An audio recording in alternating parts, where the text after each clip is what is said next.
वासुदेवाय। ब्राह्मण उवाच सुखमैन्द्रियकं राजन् स्वर्गे नरकजेव च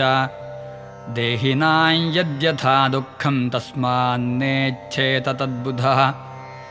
ग्रासं सुमृष्टं विरसं महान्तं स्तोकमेव वा यदृच्छजैवापतितं ग्रसेदाजगरोक्रियः शयीताहानि भूरीणि निराहारोऽनुपक्रमः यदि नोपनमेद्ग्रासो महाहिरिवदिष्टभुक् ओजःसहो बलयुतं बिभ्रद्देहमकर्मकम् शयानो वीतनिद्रश्च नेहेतेन्द्रियवानपि मुनिः प्रसन्नगम्भीरो दुर्विगाह्यो दुरत्ययः अनन्तपारो ह्यक्षोभ्यस्तिमितोदयिवार्णवः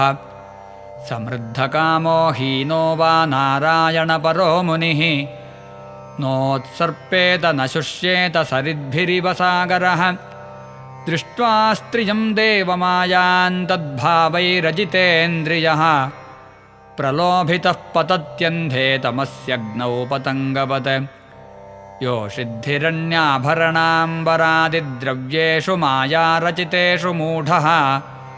प्रलोभितात्मा ह्युपभोगबुद्ध्या पतङ्गवन्नश्यति नष्टदृष्टिः स्तोकं स्तोकं ग्रसेद्ग्रासं देहो वर्तेत यावता गृहानहिंसन्नातिष्ठेद्वृत्तिं माधुकरीं मुनिः अणुभ्यश्च महद्भ्यश्च शास्त्रेभ्यः कुशलो नरः सर्वतः सारमादद्यात् पुष्पेभ्य इव षट्पदः सायन्तनं श्वस्तनं वा न सङ्गृह्णीत भिक्षितं पाणिपात्रोदरामत्रो मक्षिकेव न सङ्ग्रही सायन्तनं श्वस्तनं वा न सङ्गृह्णीत भिक्षुकः मक्षिका इव सङ्गृह्णन् सह तेन विनश्यति पदापि युवतीं भिक्षुर्न स्पृशेद्दारवीमपि स्पृशन् करीव बध्येत करिण्या अङ्गसङ्गतः नाधिगच्छेत् स्त्रियं प्राज्ञः कर्हि चिन्मृत्युमात्मनः बलाधिकैः स हन्येत गजैरन्यैर्गजो यथा न देयन्नोपभोग्यञ्च लुब्धैर्यद्दुःखसञ्चितं भुङ्क्ते तदपि तच्चान्यो मधुहेवार्थविन्मधु सुदुःखोपार्जितैर्वित्तैराशासानां गृहाशिषः मधुहेवाग्रतो भुङ्क्ते यतिर्वैगृहमेधिनां ग्राम्यगीतं न शृणुयाद्यतिर्वनचरः क्वचित् शिक्षेत हरिणाद्बद्धान् मृगयोर्गीतमोहितात् नृत्यवादित्रगीतानि जुषन् ग्राम्याणि योषिताम्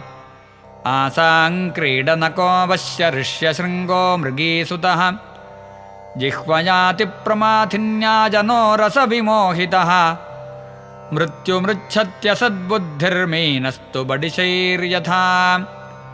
इन्द्रियाणि जयन्त्याशु निराहारा मनीषिणः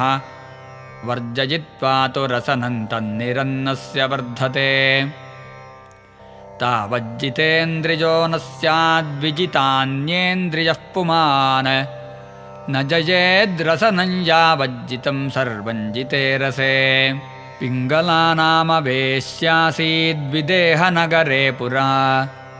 तस्या मे शिक्षितं किञ्चिन्निबोध नृपनन्दन सा स्वैरिण्येकदा कान्तं सङ्केत उपनेष्यति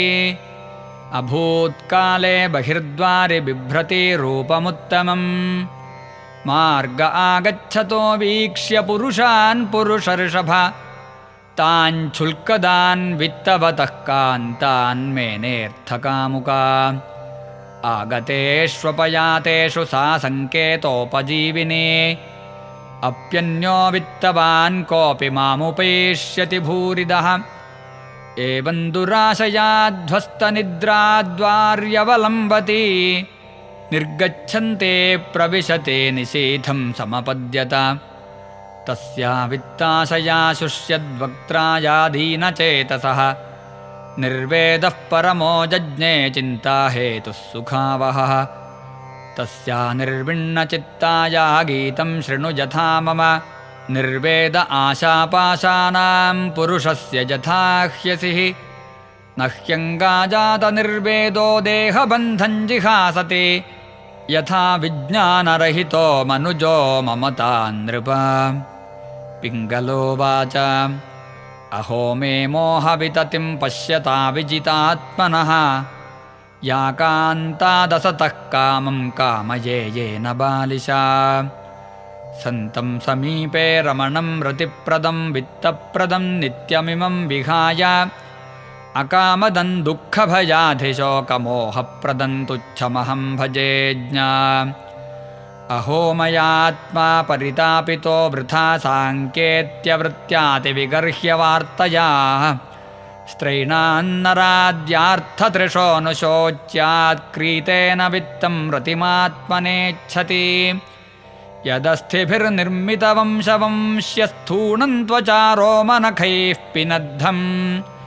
क्षरन्नवद्वारमगारमेतद्विन्मोत्रपूर्णं मधुपैतिकान्या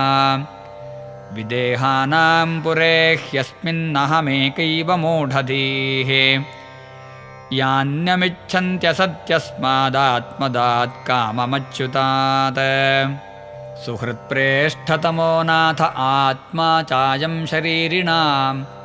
तं विक्रीयात्मनैवाहं रमेनेन यथा रमा कियत्प्रियन्ते व्यभजन् कामाये कामदानराः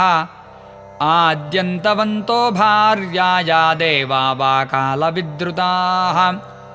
नूनं मे भगवान् प्रीतो विष्णुः केनापि कर्मणा निर्वेदो यन्दुराशाया यन्मे जातः सुखावहः मैवं स्युर्मन्दभाग्यायाः क्लेशा निर्वेदहेतवः येनानुबन्धं निर्हृत्य पुरुषः शममृच्छति तेनोपकृतमादाय शिरसा ग्राम्यसङ्गताः त्यक्त्वा दुराशाः शरणं व्रजामि तमधीश्वरम् सन्तुष्टाः श्रद्दधत्येतद्यथा लाभेन जीवति विहराम्यमुनैवाहमात्मना रमणेन वै संसारकूपे पतितं विषयैर्मुषिते क्षणं ग्रस्तं कालाहिनात्मानं कोऽन्यस्त्रातुमधीश्वरः आत्मैव ह्यात्मनो गोप्ता निर्विद्येत यदाखिलात् अप्रमत्त इदं पश्येद्ग्रस्तं कालाहिना जगत् ब्राह्मण उवाच एवं व्यवसितमतिर्दुराशां कान्तदर्शजां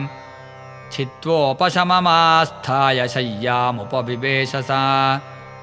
आशा हि परमं दुःखं नैराश्यं परमं सुखं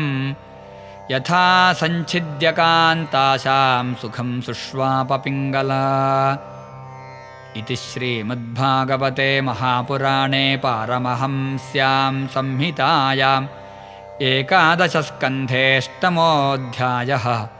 सर्वत्र गोविन्दनामसङ्कीर्तनम् गोविन्द गोविन्द।